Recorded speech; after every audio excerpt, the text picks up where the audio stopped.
Assalamu alaikum wa rahmatullahi ta'ala wa barakatuhu. Yan wayena musulmai, ina so in sanar da ku yau kaman shekaran ga mun san kowane shekara kan da kubirana yake yi shi. Ya kuma fit da sabon sini Ramadan movie. Shi kira wannan sini baba. To shi wannan sini ya zama sini musulmai, sini Ramadan. Yayi kamata kowane musulmai ya je ya duba wannan movie. Accra, Kumasi da Tamale. Accra Silverbird Cinemas, SG Mall Kumasi, Bernard Grace Tamale. To shi ran sallah yayi kamata kowa ya je duba.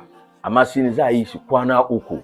20th, 21st da 22nd. Yan wayena, in ba ka je ka duba Ramadan movie gaba, ka yi makinka. Don mun san kan da kobi rana yake yi shi kowane shekara. Don shi mu yi kokare mu je mu duba Ramadan movie ran sallah. Kobi rana ya kare komai.